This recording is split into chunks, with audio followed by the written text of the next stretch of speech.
Hey guys, all right, we are live. I'm in my car right now. I got Ben and Brandon that are going to be filling in, and I'm going to try and be on here, turn off my video. But I've been driving for 5 hours today, and I got another 5 hours of driving to do. Oh, geez. Uh, it's a long day After for me. slept. Yeah, Yeah. I left at 6:30 this morning, and it's 2 o'clock now, and I got another ways to go. But Geez. yeah, how Safe are you drive. guys doing today? Not driving. Yeah. Not driving Yeah. at all. Yeah, I did Good. another root aphid treatment, getting on it, and rotating my MOAs, my modes of action, so I'm not building resistance, and plants are actually looking really healthy right now. Um, I I know better than to take my foot off the gas at this point for sure, but I'm hoping I'll be able to take some clones this weekend and start moving forward. Oh, that's great. That's Yeah, great. so Very I'm cool. super stoked on that. Yeah, I'm looking forward to this being a lesson in the rearview mirror. pretty pretty bad on my part, but you know it is I what got it a is. I had an interesting lesson last night, and I'm dealing with one right now. I think I have a fan that's not working because I just checked my grow sensor and it was 86 degrees in the room, which is a little hot for what I'm running. So I'm gonna have to have the wife go in and figure that out for me.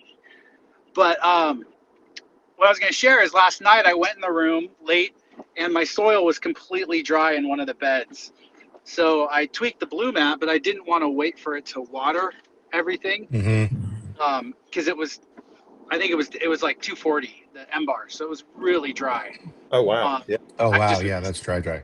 so I just took the intake hose off the blue mat and started watering. Now the intake is really cold water, which is not ideal, but I thought, okay, better to have moisture than even if it's cold than no water at all. So I watered the plant, like light shut off at 8.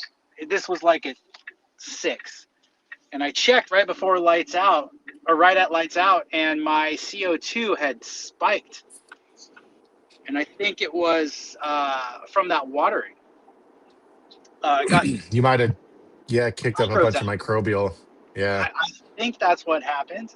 That's my working hypothesis because I had shut off the CO2 um, at the same time. And I was only running CO2 to maintain like 600 or 700 ppm, so not very high. Crazy Um, levels. Yeah. and I was at 12 or 1300 going into nighttime, and I'm like, I don't want it to be that high going into the dark cycle because I don't have a sniffer for it to vent at night, and I knew it would get potentially really high overnight. So I Uh-huh. went in 9 o'clock and I was just running the fan to cycle air out of the room.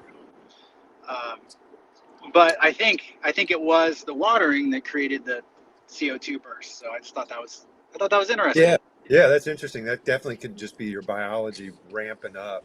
I was talking to Yeah, the somebody the other. metabolism started jumping off all at once. Yep, yep, yep. I was talking to somebody the other morning, and their room is getting up to. They've got a sealed room, and they're not currently off gassing anything, and they're getting up around 8,000 at night. So I was like, well, that's enough to get a headache Yikes. for sure. Be careful when you go in there, and Yeah, you vent know, that room. So everybody. We all do what we can, but at the same time, like if you can vent that room, do, especially the last couple of weeks. yeah, so the controller that I have very basic setup, and so my fan that's pushing air out of the room, like pulling air out of the room, sorry, is control. It's heat based because the room gets too hot. So I have that hooked up. In a perfect world, I would swap it so at night it was CO2 based, and during the day it would be heat based because I always get cooler at night and I have to turn on a heater in the room, whereas during the day, it's too hot and I'm battling it the other way. Um, A but lot of yeah, it's controllers have a day night. Like my controller knows when the room is dark, and I can set different parameters depending on that. So that's helpful. Yeah, ideally, I'd get a better controller than what I'm using. I'm kind of using a bunch of different technologies to control different things in the room rather than having it all be on the same device, which would I realize would be way better. But it is what it is, and Yeah, plants are and doing great. So. And I think that's a really important message. Like I loved it one time we were talking about, proper cure, and somebody came on in the chat and was like, yeah, but you've had plenty of 80/70 that you smoked and loved it back in the day. And so like we all do what we can, but like it's the Kaizen approach. We're trying to tweak things a little bit at a time, trying to move the conversation forward, sticking to sound agricultural, decisions. And so I love that. I love that, your plants are doing really well. And even though it's not optimal, you're doing what you can with the resources that you've got. And that's what this is all about. I always mention that the only good thing that I saw coming out of Prohibition was that all the older cannabis growers can do wiring, plumbing, frame out a house, insulation, like everything. And we didn't learn that to build houses. We learned that to build grow rooms. And, and so we use what we have on hand. We're pirates. We make things work. And I think that's part of being a good farmer is you make things work. Yeah. Yep. Yeah, Using what you got to get what you need. Like I definitely started a little something of a firestorm over on the Craft Grower Network with Gabby talking about salt and organics. And, that's a conversation that Ben and I were having this morning is, like we sit in a very specific niche, Tad, Ben, and myself, as far as, like we've all got a wide range of cultivation experience. And I think I've pretty much grown cannabis in just about, every way that you can grow it: salt, organic, deep water culture, coliseums, rock wool, just all the things, all the different ways.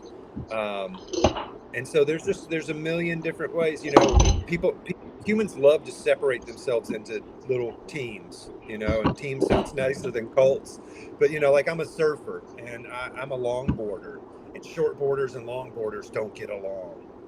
You're both surfing, you're both trying to catch a wave, salt and organic people clash.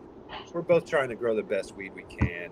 I was a tattooer, coil tattooers versus rotary tattooers. We always want to set ourselves apart for some reason. In cannabis, I'd love to see us sharing more, and we're so lucky that we can even talk about this. So fighting about the it seems silly. Like I understand being passionate. I'm very passionate. I'm not dogmatic, so I think that keeps me out of some of the arguments. But I understand being passionate and want certain hills that I will die on about certain things. But I don't want to argue with anybody about growing plants. I want to learn from people, and I want to try to pass on what I know. Yeah. I see a bunch of questions coming in. I see a bunch of friendly faces. Fuzzy Bunny, Heather, Manted. So I can't see the questions, so someone's going to have to read those out. But I'll stay on the line as long as I have internet service while driving. I did get a question, though, that I think other people might have, so I did want to share that. Someone reached out on Instagram and said they were trying to create their own complete organic fertilizer, or if they had know of anyone who had used the Steve Salt organic fertilizer for growing cannabis. And I couldn't remember if we had talked about this on here, but we have done trials with the local horticulture college, and this was like 15 years ago now, with the Steve Solomon mix. And what we found was it underperformed for growth and fertility. And I know people who have run it with cannabis, and it's not really ideal. And even Steve Solomon said it's not an ideal mix for growing cannabis. I think it's a very light mix for cannabis. I would never try to take it full term, not the way we grow with Steve Solomon mix. Well, it's pretty heavy in trace minerals too. I just don't cannabis. So what you're looking to do there is create something closer to our nutrient pack. And while we don't give out the ratios of our nutrient pack, because that's the one thing we keep proprietary, can go on there. Oh, we're losing you, Tad. Ben, did we just lock up, or is it just Tad's? I think that's just Tad. Sorry, guys, I'm having some camera things going on here, but yeah. So he was just saying that, you know, and we get this question a lot at KiS. Like, people ask, you know, what do we recommend? It's not a brand thing or anything like that. When we try to push you towards the nutrient pack, it's just got a lot more fertility in it. I'm just gonna. Looks like we lost Tad here, so I'm just gonna jump into some stuff. Let's see. Starting down at the bottom, Jim. Good to see you, Monty Zoomer. I love your mainframe comment. Let's see here. Watering with rice water, cooked rice water. Yeah, I wouldn't expect there to be a whole bunch of benefit there, but you know, I love an experiment. You might get a growth of lactobacillus, Brandon. What's that? Right? You might get a growth of lactobacillus in the soil. Well, not without the milk. If it's just rice water, you know, if they're talking about making lactobacillus, yes, that definitely helps. But just the rice water itself, which is what the question, it says you can water plants with rice water, cooked rice water. Be some carbohydrates in there. I just don't see there being a lot of benefit from that. But what Tad's saying is, if you take it the next step and make lab with it, then yeah, that would be very beneficial. Well, if it feeds lactobacillus, it's probably going to feed other bacteria, would be my guess. That's all I was getting at. Yeah, I was just saying that carbohydrate would be a food source, but without actually adding the specific lactobacillus, it's not going to just show up. Sure.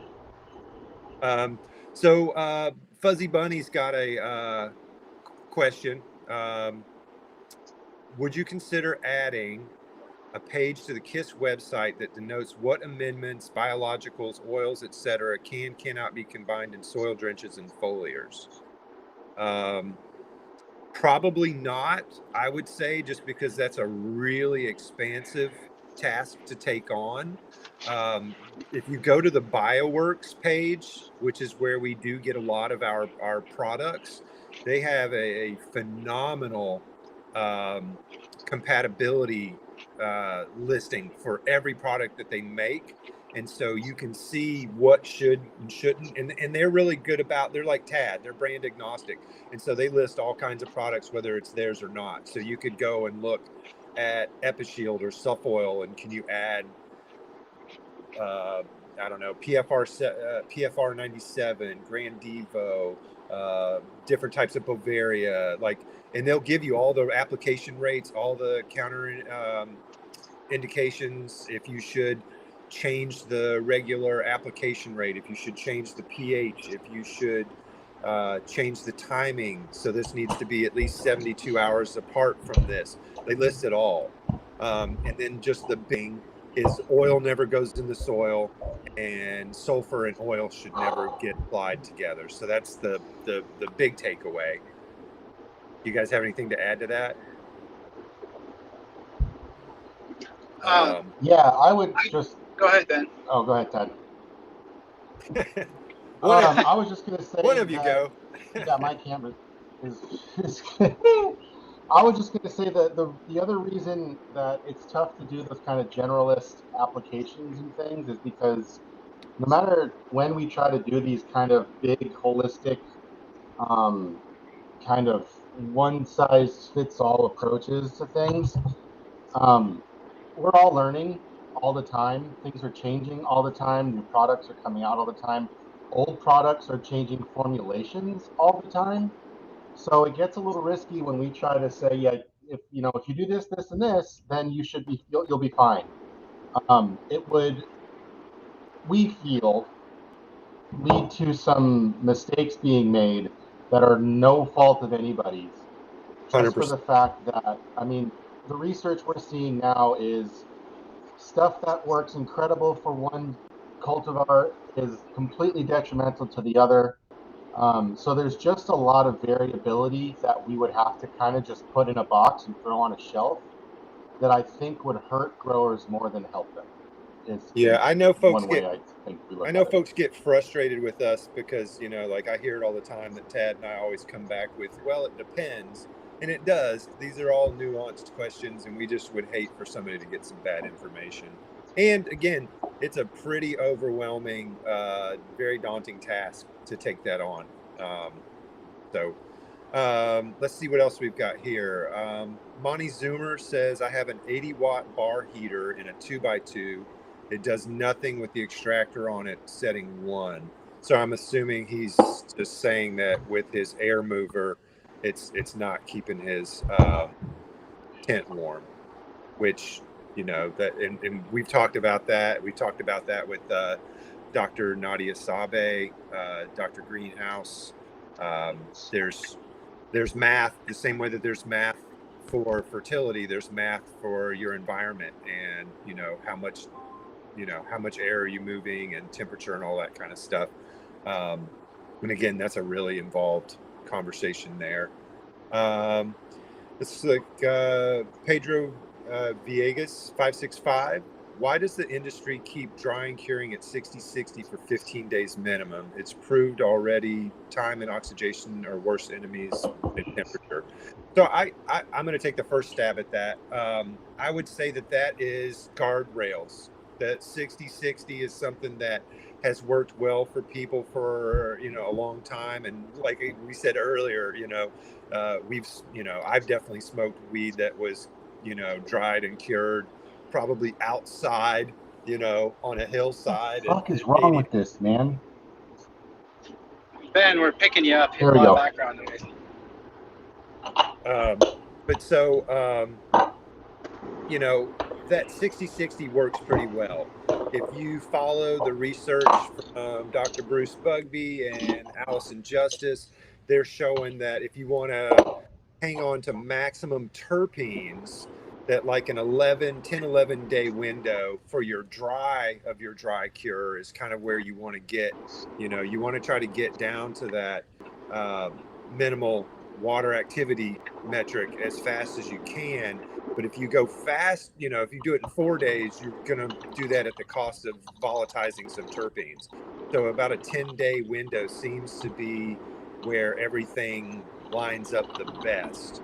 But again, it's just guardrails. And so everybody can tweak their individual cure to meet their needs. There's some people that can't get into their cure every day, and so they'll set maybe a little bit higher, just so that things dry a little bit more slowly because they're afraid of going past that window. But I totally agree. We don't want oxidation, so we do want to get that done quickly. But it does seem that based on the most recent data, 10 days is kind of the sweet spot. You guys want to add to that? Anything? No, I Yeah, think you again, covered it's it the well. same kind of thing, right? Yep, exactly. Okay. Just we continue to learn, and you know what works then works differently, but um definitely it's one of those other things where you can always take some data, right, to see what works, what doesn't. Go by cultivar, like I said. What may work in 10 days might be 12 or 14 for another. But this is all stuff you can, nerd out on. Yeah, and we do, it's wonderful to be wrong about stuff, like pulling root balls, or things that used to be kind of canonical. that we don't do now. We don't do a lot of ocean inputs that we used to, swear by because, folks in facilities are failing heavy metals. And so as we continue to crawl out of this prohibition black hole of, not being able to research, we're going to continue to tighten and tighten and tighten. I would ask, why does the industry push white ash? Why does the industry push THC, purple? So the industry is interested in making money. It's not interested in quality cannabis. So like whatever, I don't think any of us know why the industry does that. So let's move on from that horse. Brandon, can I add one thing? Yeah, please. So if you wanted to do it ideally, you would get a water activity meter and use that. That's what other industries do for drying herbs. And that would be the most precise way of knowing when your flower is truly properly dried and cured to a moisture level that will allow it to be preserved. But those meters are pretty expensive, which is why we kind of have to create our own standards. Well, and those meters are expensive, and also I don't know anybody that could afford to pay somebody to walk around a 3,000 square foot dry room and touch every single plant. That's just not efficient on scale, and we talk about that. Like I had a lighting conversation that was really interesting last week with somebody, and it's like they were saying, well, I think these lights are better. And I was like, better in what way? Because are they more efficient? Are you getting a better yield? Are they, so it's like when we talk about what we're trying to get for a finished product, are we growing for fresh frozen? Are we growing for hash? Are we growing for flour? Are we growing for, so I think it's really important for people to talk about, what exactly their end goal is, because it's different for a lot of us. Fuzzy Bunny with some really nice, says harvesting Brandon sour 98 times sour chills tomorrow. She's got everything from floral to funky, beautiful plants. Thank you, bro. I appreciate that. I really appreciate the support. Great to see Heather here. Great to see Manted here. I love Monty Zoomer. He came in and said, I'm a mainframe guy. I hate the PC nerds. That's back to the, how we like to be in different tribes. Cannabis critic Jeff, question, please talk about Will Last Tonight. I've been talking a lot. I can talk about Will Last Tonight, but if you guys want to, I can shut up for a second. The way I've used it mostly is I don't know for that I have good enough.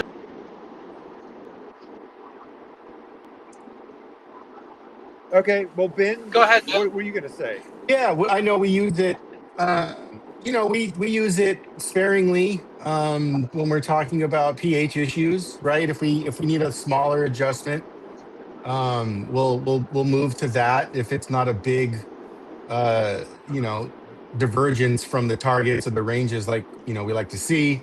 If we're just slowly kind of moving things around and not really trying to adjust for a massive deviation from our range, then yeah, we'll use Wellastronite, as that's got some pHing properties.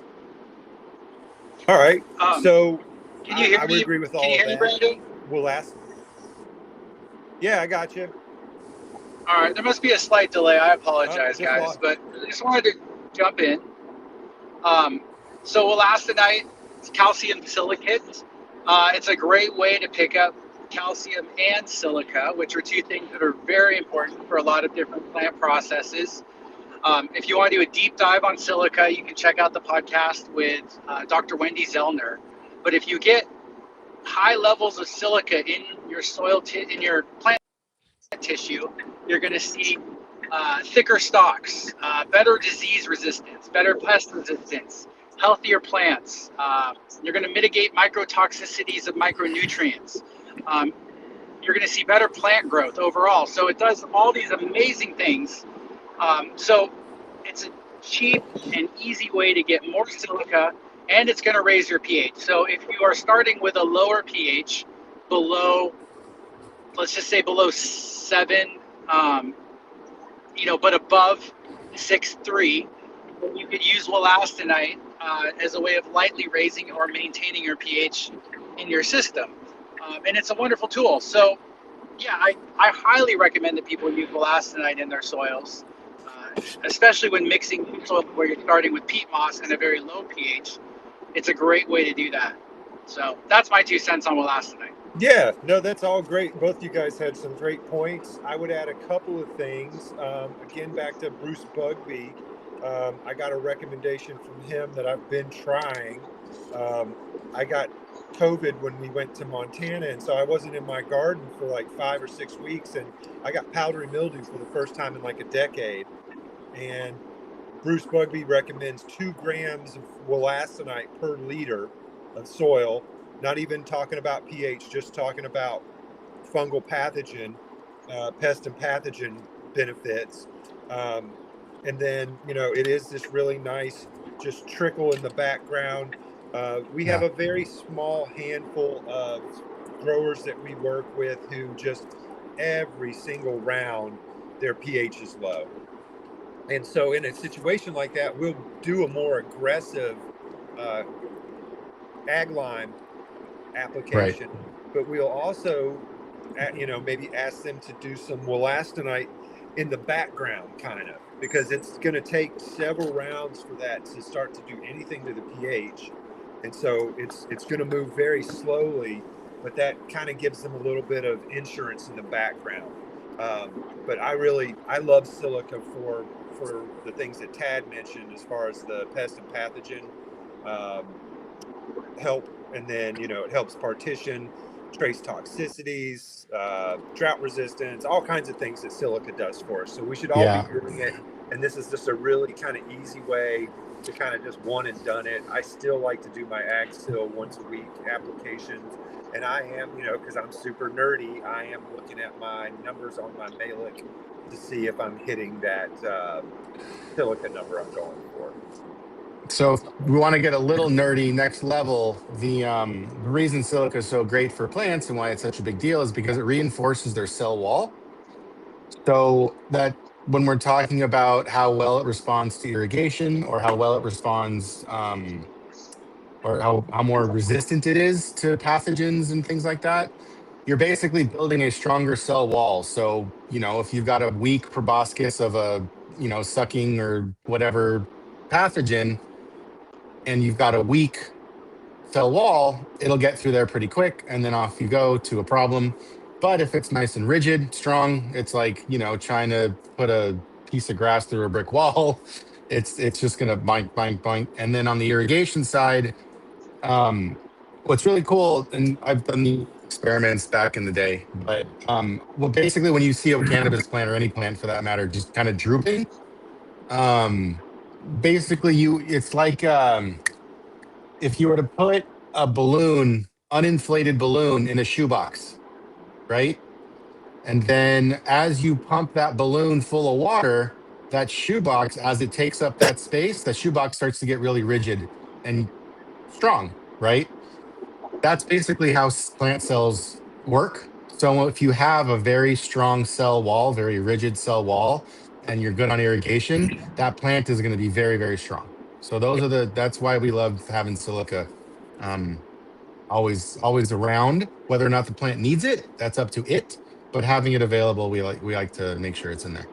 Yeah, and if you ever look at a plant cells under an electron microscope that's got lots of silica, it actually looks like the cells get so big that it actually looks like armor plating almost. Like Right. it's Right. pretty cool, pretty wild. Okay, so let's see. I let my earth box dry out, had it in storage for 3 months, reintroduced water over a week. Now in week 4 with a very healthy plant, and I'm even seeing worms and springtails. Thanks, guys. That's awesome. Yeah, and that Great. just speaks to, I know Tad talks about this a lot, but the biology will come back, and It will. it will reestablish itself. Most of these organisms have much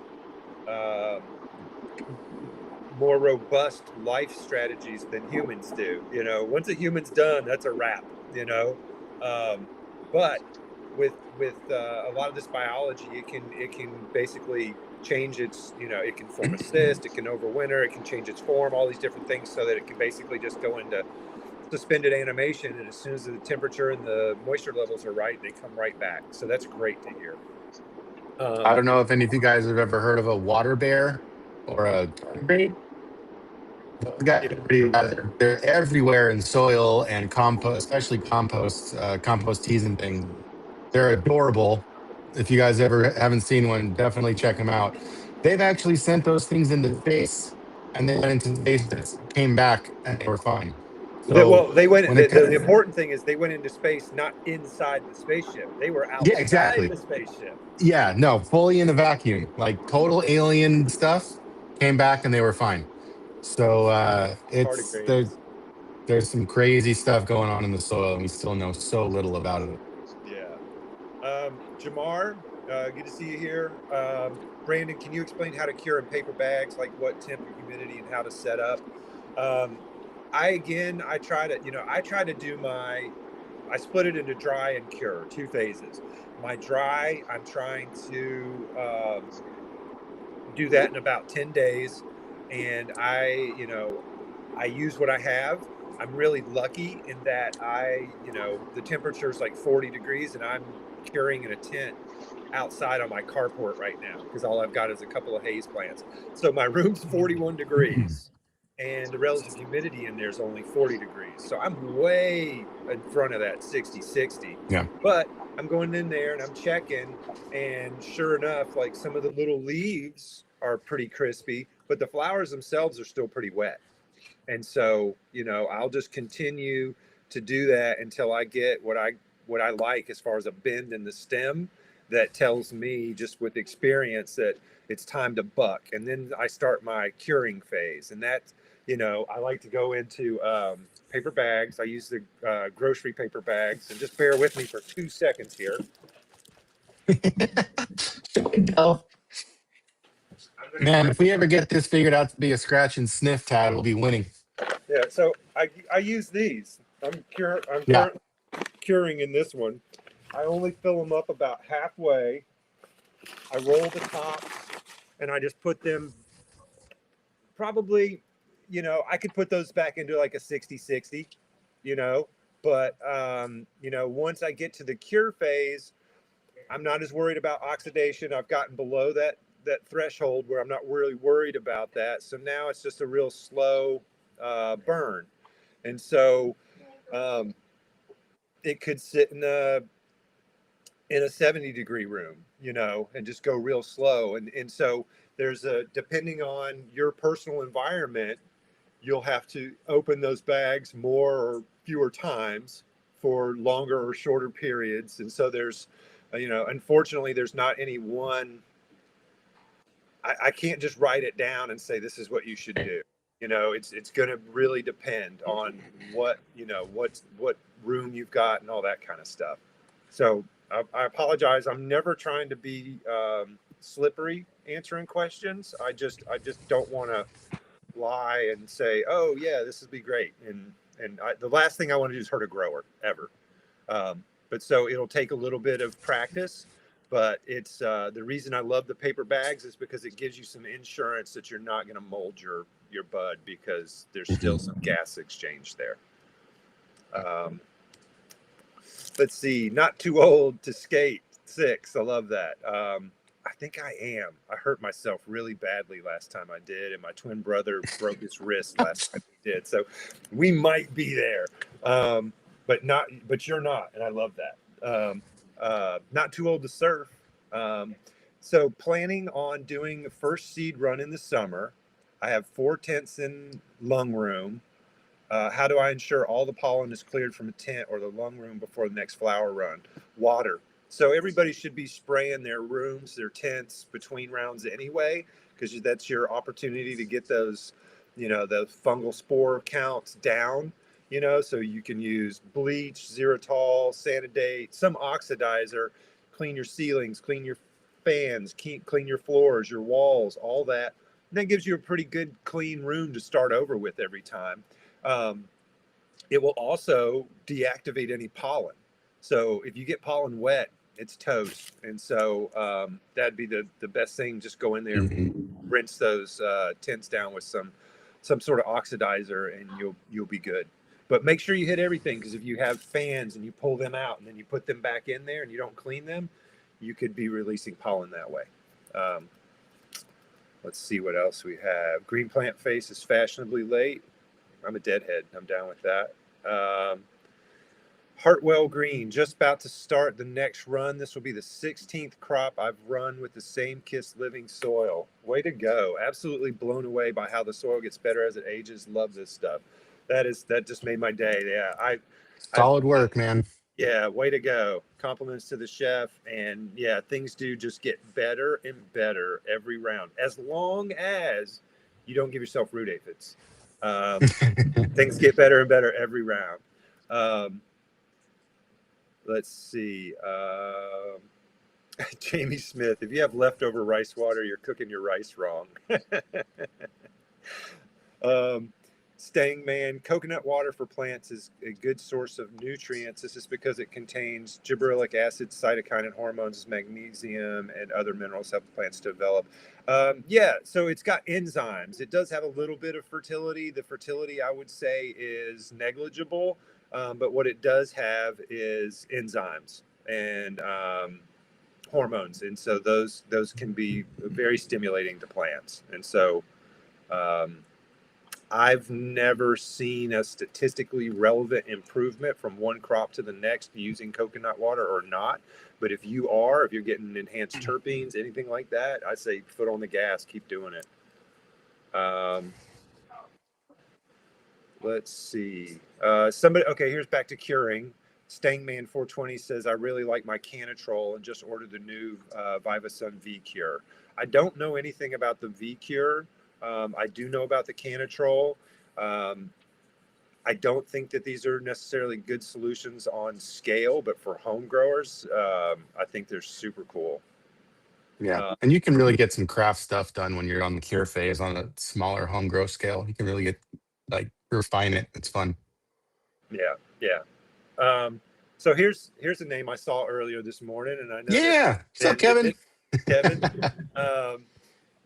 Hi guys, thanks for the soil report today. My chlorides are a bit high at 320. Recommendation was to monitor. Do you think I should flush my media lightly to be safe and not worry?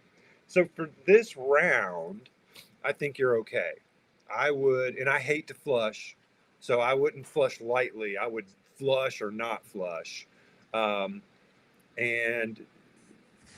you should, at 320, you should be fine for this round, unless you've got really lousy water. Yeah, Kevin, that was me on the monitor. How's it going? Yeah, exactly. The reason I threw monitor and not a flush in there is kind of like Brandon said. Unless you've got a real, and not to be like it's difficult, but a lot of people have a lot of struggles with what a flush means and a proper SOP for that. We tried to help you out with that. I sent you a document, or I will send you a document for it if you ever need to get to that point. We've seen cannabis do very well in chlorides even higher than yours. And we want to make sure that you are not doing more harm than good when targeting a single variable, right? So if I were to say, yeah, it's getting close, might go ahead and flush, the rest of your stuff was in pretty great shape. So I didn't want to throw all that out in response to something that wasn't necessarily fully required yet, if that makes sense. So your nitrates, your cation balancing, that kind of stuff, that was all well within spec. Obviously the normal recommendations and prescriptions kind of came along with it. But I'm always going to try to look at the soil report holistically, meaning that if there's a couple of things obviously that, pH is one, really high chlorides, sodium, ammonia, there's certain things that will be like, okay, we got to really kind of just focus on this one metric, because the cascading effects of that on what we want to try to preserve will be so immense that we can't really ignore it. But you weren't quite there yet, and because everything else was looking really good, I think for this next round, keep on any you may be using. If you can do some Googling or whatever on what kind of chlorides they may be adding. The other thing, not the other thing, the main thing, if chlorides are starting to look up and You're being breaking too. up real badly, Ben. Oh, am I? I'm sitting right next to my computer.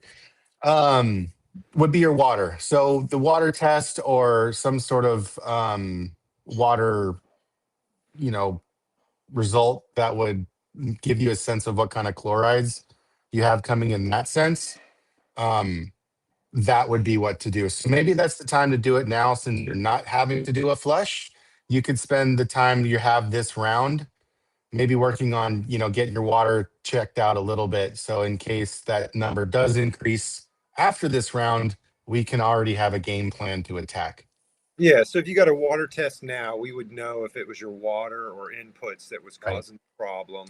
And then the other thing I was going to say is if you just let it run this round, what I would do to save money would be to flush after not test at the end of the round.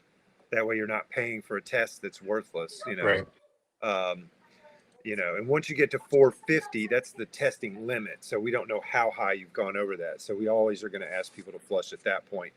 A couple years ago, I was asking people to flush at 200, but cannabis is this Right. incredibly resilient plant, and we've seen people be able to push it higher and higher and higher, and then we do eventually see a crash. And so that's where we do want folks to pay attention to those, but I would run it as it is. Yeah. Okay, see what else we got here. Can I jump in on that one real quick, guys? Can you hear me? Yep. I just want to say that folks said that Tad's on the McDonald's Wi-Fi. Yeah, I am so sorry, guys. I will be around next week.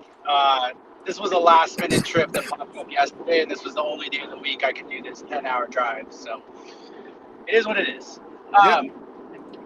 But in terms of chlorides, what the issue with chlorides is it is an essential plant nutrient, but the plant needs very little of it.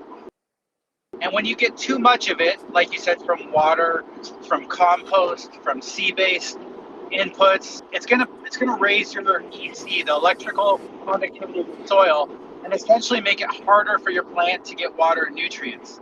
So when you talk about seeing issues, it's very subtle and it's tricky because you may not be able to tell what's going on. Your plant may just look stressed. And that's where measuring the EC of your soil, if you have an EC meter or a combo meter, that's a great thing to monitor. Also, like I said, the water. So like Brandon said, do a water test right away to rule that out, and then don't do a soil test this next run. We're happy to share our flushing doc with anyone. Just send an email to Brandon at KiS Organics or Ben at KiS Organics, and we'll send it to you. And then, then you want to just this next run after you do a heavy flush. And I thought that was a really good point, Brandon. You never want to do a light flush for chlorides because you're not really going to move the needle and you're wasting your time in water. So if you're going to do it, you got to fully commit to it.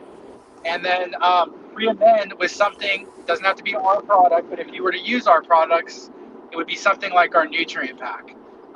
If you know you want to do that next cycle, we are still running our Black Friday sale through the end of today, and you can get the best price of the year on our products as well as any organic amendments that you may want through our website. So I just wanted to throw that out there for people in regards to chlorides and our sale. Yeah, and Kevin, I'll turn it back over. Yeah, and Kevin, when you get to the end of this coming round, as you near the end of that round, reach out to myself or Ben, and we'll kind of rehash this conversation with you, give you kind of the timing on everything. Let's see, Monty Zoomer, too much silica for twiggy buds. I'm not sure what you're asking there, but silica does help with heavy buds and breaking branches and that kind of stuff. Freedom Born always. I'm not aware of a silica toxicity or a threshold where could potentially cause issues. Yeah, As far as I know, it's kind of like sulfur. You really, it's hard to get too much. Yeah. I feel like, because I do this round, I did the Willastonite, I did the Van Cell, which is the brand name of the Willastonite I used, and then I'm still doing Ag Cell 16 once a week on top of it. So, Freedom Born, who's always good to see here. Willastonite and azomite are good silica sources for rock dust. Willastonite's great for silica. I don't know what the percentage silica is in azomite. I think azomite's great for trace for home growers. I wouldn't use it in a facility. You guys, any? You guys agree? Disagree? Agree. I believe it's the crystalline form of silica, which is the least available source. In the azomite? It would become available, yes, eventually, but it may be longer than you want to see it taken up into the plant. Variables there with how that gets converted and processed. So. Yeah, the form And of silica that you use is crucial. Like if you go get some sand and throw it in your beds, you'll die before that becomes available. So. And the lag times can be really problematic later on. Say that You're again, gonna have the lag times on releases can be problematic later on because you're going to be, all of a sudden something spikes and it's because of something you did 6 months ago, right? So you just got to be careful with the longer release, less available nutrients because they will become available. You just don't know when. Yeah, nice. Jim, I'm puffing on some sour Rado right now. Real nice lemony terps. I'm all about the sours and the gases. But thanks for asking. What are you smoking on right now? I always like to see that. Anybody ever wants to put that in the side, I'm never sad to see what everybody's puffing on. I'm always curious. Day 5 faux 20. Another cool thing about hash naps, that you get to wake and bake again. Facts. Freedom Born drooping could also relate to turgidity. And yeah, so turgidity, there's two things that will make a plant droop. One is lack of water, and so lack of turgidity, or lack of turgor. But if you overwater plants, you do something to the nitrogen cycling that causes your plants to what we call claw, but also give a drooping thing. And I've seen where people just repeatedly poured water on the same poor plant because it was drooping from overwater.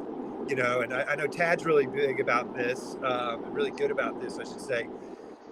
Overwater and underwater will give you the same symptoms, because in both cases, what happens? The plant droops and you get cell death at the root tip. And so you'll start to see all the same symptoms, all the nutrient deficiencies.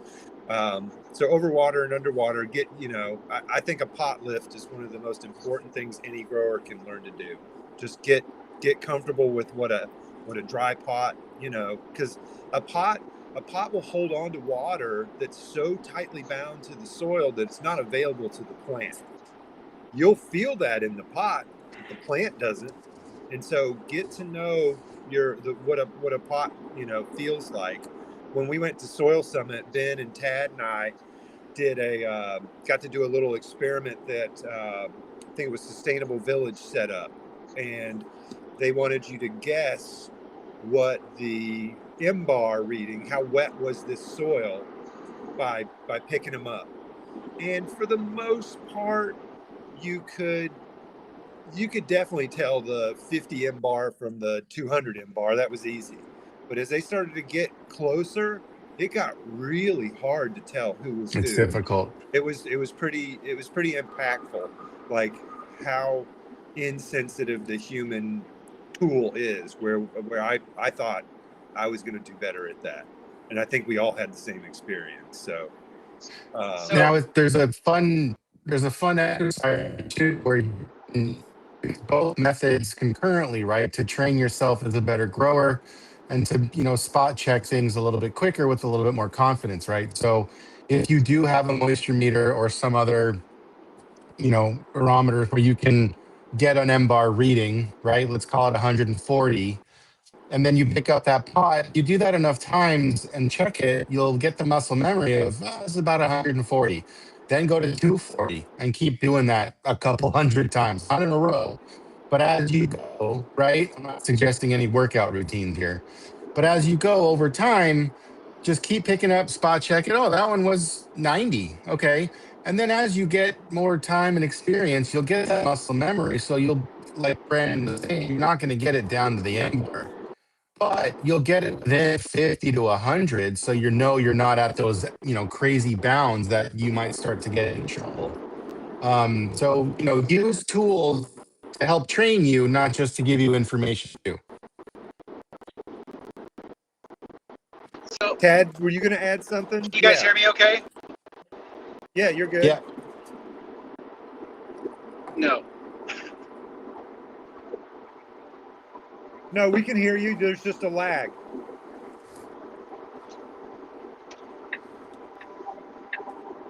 Okay, well, maybe he can't hear us. Okay, so we'll keep it going though. Let's see. It looks like Monty just bought an Instapot to decarb and make oil with. Yeah, that's awesome. I'm all about using all the parts of the buffalo. I love the magic butter machine just because it's so easy to clean up. Like I don't miss the cleanup from making tinctures and butter and coconut oil and all that kind of stuff. It really does just make it so stupid easy. Yeah. Let's see. Today, Brandon, can you hear me now? Yeah, we got you. All right. Sorry, guys. What I wanted to add, and my phone would cut out for a second, was just that when we're talking about water and plant rigidity, what we're really talking about is the vascular system of the plant. And so Brandon already mentioned that when you overwater, you underwater, you're getting root hair death, and when you get root hair death, the plant is not able to take up water, and so that affects the vascular system of the plant, the xylem of the plant. And you got to think of that xylem as essentially a leaky tube, so a hose with a bunch of little holes in it. And so when that collapses, whether it's from a lack of water because the root hairs are not able to take up water into the vascular system, or you're talking about a fungal pathogen that destroys that, you're going to see a wilty plant. So just kind of thinking about it holistically or conceptually and understanding why your plant is responding the way it is kind of important in how you go to diagnose or treat your plant. And Ben, we can hear you type. Yeah, no, 100%. Yeah. And Steve, you're right. Yeah, not too old to skate, just too old to fall. 100%. Grow Gang, 100%. Looks like. Okay, so Jeff's got some nice Mac Keef at the moment. Okay, nice. Yeah, that's another thing is I have started making tinctures and stuff with Keef and hash and stuff instead of just trim, and it makes a big difference. I wish that I had the ability to, measure that kind of stuff the same way we do fertility, but maybe someday I'll have a home lab. My next thing I've promised myself is tissue culture, so it'll have to wait until after that. See what else got here. Made KiS soils, do it yourself in 2018. It's never served. That's awesome. Love it. Drink the coconut water. Love drinking the coconut water. Let's see. That or sprout some barley. Not sure what that comment was reference to. That could have been back there about the coconut water and the enzymes. Kevin, KJ Mudge, Great to see you there, bro.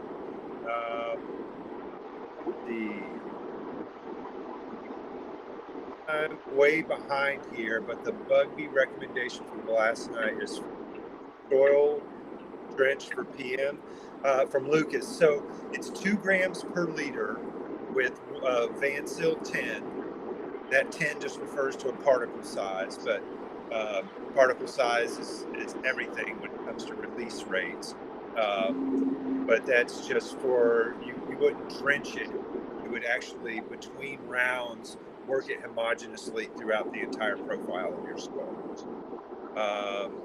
Can I add, Brandon, that we have that available on our website, and we also have a new gypsum that's a food grade gypsum from Terra Alba that's like even cleaner than Diamond K. There's nothing wrong with Diamond K gypsum, but this product is food grade and even cleaner, lower heavy metals. Really like it. So if you are looking for the cleanest gypsum out there, I really think that this is it. So I just want to mention that because we love elastonite, we love gypsum. They're things that we use every cycle. So finding good, clean sources of them is important. Yeah, and that Terra Alba is super clean. The next question from Skynuts 7792. KiS Organics, why is there ammonia in soil? So ammonia, hopefully there's not ammonia. Hopefully it's ammonium, but there can be ammonia in soil, and it's part of the nitrogen cycle. So nitrogen, when we get these soil reports, we're looking at just a snapshot. That's all right now. This is where, how much is in nitrate form, how much is in ammonium form. But there's other forms. And so if you smell ammonia, 1, you're losing nitrogen because it's off gassing as ammonia. 2, you're anaerobic. 3, you're probably way too wet. And so there's a bunch, so if you've got ammonia in your soil, it tells you that, something's wrong. There's, you've created a wet, mucky, anaerobic mix to get ammonia. You wouldn't be able to grow plants in the presence of ammonia. You'll kill your plants. And so it's just a natural reaction that happens in the soil. We could do an entire 3 hours on the nitrogen cycle, but it's just one of the steps. It's an off gas step in the nitrogen cycle that we want to avoid at all costs. Hey, Gabby's here, Wealth of Knowledge here. Salute, Gabby. If there's anybody on here who's not watching Craft Grower on YouTube, take my interview out of it. It's just phenomenal stuff, man. It's really, it's my favorite podcast outside of Tad's. So I love it. Go over there and give it a follow.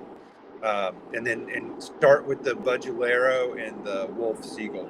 Those are my favorite. Steve says I give azomite to my worms as grit. That's great. All the magic happens in the worm digestive system. We love worms, but the real magic is the microbes in the digestive system of the worms. That's where that's where all the magic happens. Any ammonia is, somebody brought the ammonia question, why is there ammonia and how much is too much? Any ammonia is too much. Ammonium, you want on a Malic 3 on a soil report, you want to keep that below 1. You want 0.9 or lower. And what that tells, somebody like myself or Ben or Tad, when we see that metric, we know that soil is temperature stable at this point. It's not going to heat back up. And so we know that nitrogen cycling has kind of come to a stasis where we don't expect it to, be shifting, one form or the other, to some extreme. And so, we're looking for a specific metric on the Malic for ammonium, but any ammonia would be too much. That would tell you that you've got a bad anaerobic environment. Can't get the right. J5 020. What about in-ground sun-grown plants? Is there enough easily mined silica from the U? So it depends on where you're growing. In some parts of the United States, there very well might be enough silica in the soil. But I would say probably in 90% of the U.S. that you would need to add it to get to the levels that we want it. And again, it goes back to the really crucial point that Tad made, is what form of silica. So like, yeah, if I go grow in sand at the beach, there's plenty of silica. My plants will never see it. So we want, we want it to be the correct form that'll be available. Full Circle says, would flaming rice hulls into like a biochar help it break down quicker? There's a big difference between biochar and charcoal. You can get some bad stuff from charcoal, so you would want to do biochar.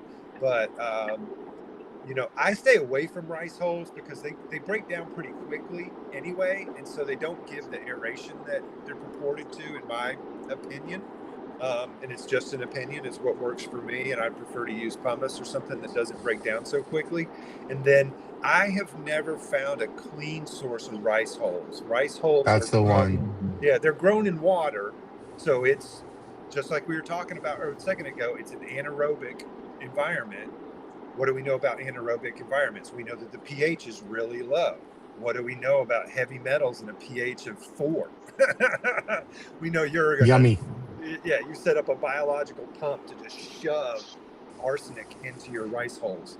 And just like cannabis that tries to partition heavy metals into the root as much as it can, rice tries to, move it someplace as well. It moves it into the hull. And so I just don't use rice hulls for that reason.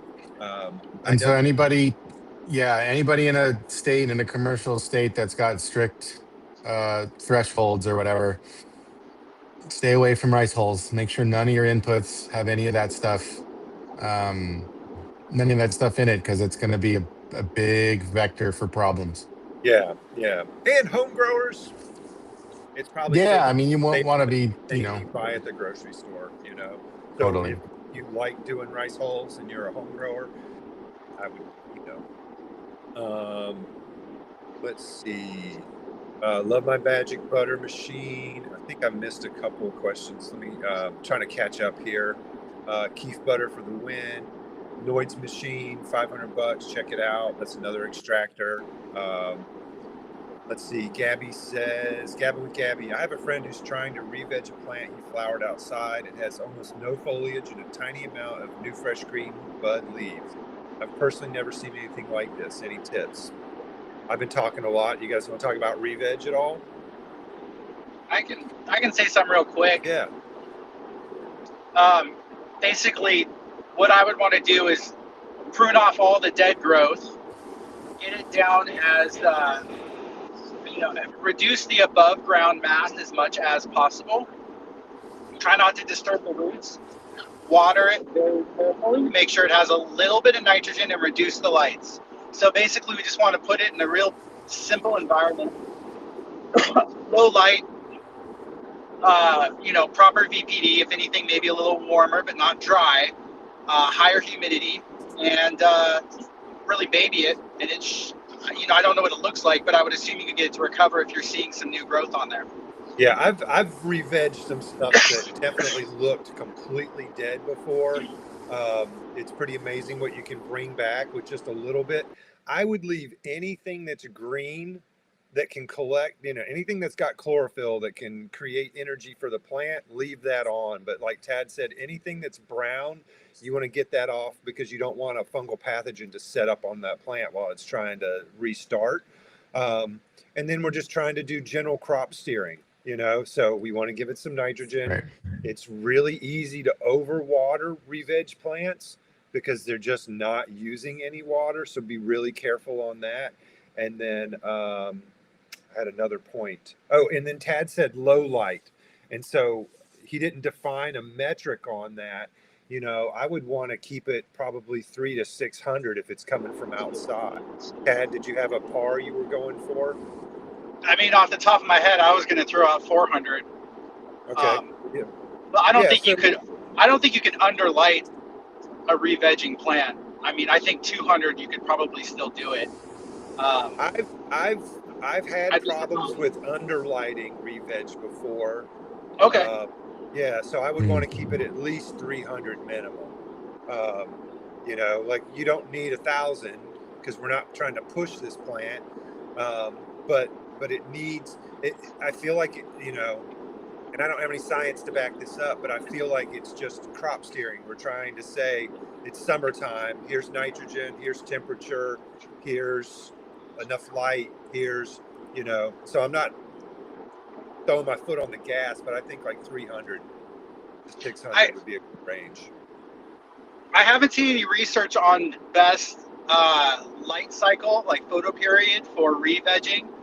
Off the top of my head, I would guess something like 18.6 would be a good starting point. Only because plants do benefit from a dark cycle from the research I've seen. And so I would Yeah, want some sort of dark cycle there, though not. Yeah, I was I was gonna say something similar to that about VPD, because if you're grabbing something towards the end of flower or whatever, you're like, I mean, if you're following a VPD schedule, you're likely up in the 1.5, 1.6 range. Whereas veg, you're down in the point 0.8 to point 0.9, and that's a big transition.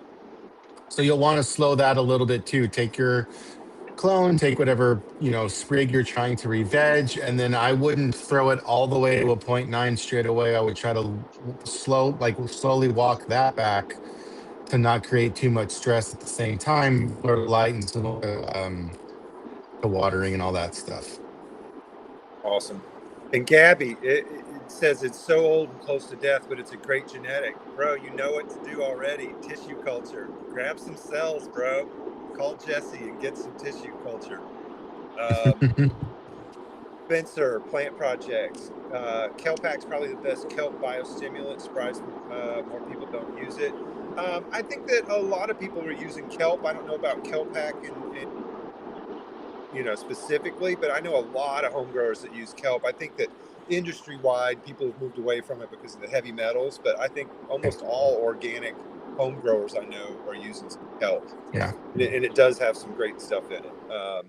So But I think that's an important distinction. Um, I think Kelpak is seaweed extract powder, more or less. I believe it's concentrated seaweed or kelp that's been stabilized with potassium hydroxide, so it has a really really high K number. Um, I don't know the differences between that and say the seaweed extract powder that we carry. I think they're fairly similar. Uh, But what you will get, you'll get some potassium, you'll get a lot of trace mineral, you may get some, hormones and other things like that. Some people swear by it.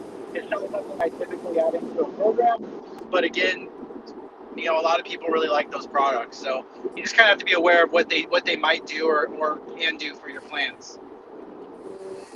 yeah, yeah, and it's always good to know what they're doing because we don't want to waste money. That's another thing to stay on top of. Yeah, Jeff, thanks, man. It's those, soil tests are just a snapshot. That's why we want to get as homogeneous a test as possible. That's why we kind of beat that dead horse. Um, Penny Pebble Rippers, that interview with Brandon. I think she's talking about the interview with me on Gabby's channel. That was a blast. I probably had more fun than anybody watching it. So hopefully we're going to do that again sometime soon. But thank you. And thanks for being here too. We really appreciate everybody showing up. Tad, last week, Ben and I were going to take it a little bit long, but we couldn't hear each Well, other and we shut it down. But I'm willing to stay and do, we've got a bunch of questions. I'm willing to sit here and knock these out if you guys are okay with that. I mean, I'm Sure. just in the car. Yeah, if we want to go a little longer, just so people know, last week was a last minute thing too. I don't know if you explained it, but I had an old friend, one of my best friends in high school. I hadn't seen him I haven't seen like 20 years. I ran into him this summer. We were going to meet up. He shot me a text like a month ago saying his son had been in a really bad car accident. His son was like 22 and was in the hospital. They own a garlic farm where I live that you can access by ferry, and so that happened. it happened to be the same day that they were doing a work party with the local farmer coalition to help them get caught up on their garlic farm because they've literally been living out of this hospital room with their son who's dealing with, they don't know what kind of brain damage or brain injury he's going to have long term. He's starting to like move his extremities again and everything, but it's just really tragic. So that's what happened last week, why I missed the live. And there was just really bad service out there. And then this week, the last minute work trip was a long drive. So I just want to apologize to people for that. But yeah, go ahead, take it away. I'll shut up. And if you want to go another, 10 minutes, we can keep it going. Yeah. Arizona Grows, just wanted to say nutrient pack also works great in cocoa. Added little extra worm castings and some rock dust. Couldn't be happier. That's great to hear. I know folks that use peat, folks that use cocoa, folks that use mostly peat, a little bit of cocoa. It really, like it's in the name, Arizona Grows. If I was in Arizona, I'd probably want some cocoa and some biochar to hold on to some water. So that's fantastic. Let's see, J5FO20. I was wondering availability because 25% of the Earth's crust is silica. Yeah, but it's just mostly not available. Let's see, 400 high pressure sodium for the re-veg win. I would go with that. J5 with the plug there. Question, any info mung bean sprouted teas? We've talked about sprouted teas here a lot. I think the three of us are on the same page that we've never gotten a statistically relevant improvement from it. Most of the enzymes that you're getting there are specific for that time and space and plant. But if you've got a stressed plant or you just enjoy the experiment, then do it. It's a real low cost input. But for me, and I used to do sprouted tea, seed teas. I just don't anymore because I just never got any visual or measurable benefit from it. Oh, okay. Gabby says there's not any healthy cells currently to tissue culture. I mean, man, I don't know. If they're trying to bring back woolly mammoths, those cells are pretty desiccated. I bet you could get something off of it. Preserve the cells. I don't know. Yeah, I don't know enough about tissue culture, so I shouldn't be giving advice. But I'm about to learn about a whole bunch about it over on Gabby's channel. So let's see. Jeff says, I'm lucky I've got the Southern Ocean at my doorstep and I use kelp regularly. That's awesome. I'm also very lucky. I'm out here in some super clean water in the Pacific Northwest, and I have access to kelp that we can harvest. You do want to rinse the sodium out of it. That's important. If you're doing your home do-it-yourself stuff, make sure with cocoa and I doubt anybody's doing their own cocoa fiber, but that was a problem when cocoa first hit the market, is they weren't rinsing. Kelp, you want to make sure you rinse that. Most people I know will put it like into some kind of blender or something like that, and then rinse it really well. Let's see. Okay, so they're trying to re-veg it so they can't culture it. Godspeed. I hope you guys pull that off. Let's see. Kelpack works, not so clean, but works for commercial. Okay. Are you set? RC Hunt 6786? I'm not sure if you're saying that people are passing or not. J5FO20. I definitely quit smoking to grow Jerry's head stash. That's a conversation we should have. Okay, I think that's it for questions for today. Thank you, everybody who comes and spends valuable time with us on your Tuesday, East Coast to West Coast, and all places exotic. We very much sincerely appreciate you coming and hanging out with us. So hope everybody has a wonderful week, and we'll see you Thursday at the Patreon Hangout for the folks that subscribe to that for our postponed end of month. And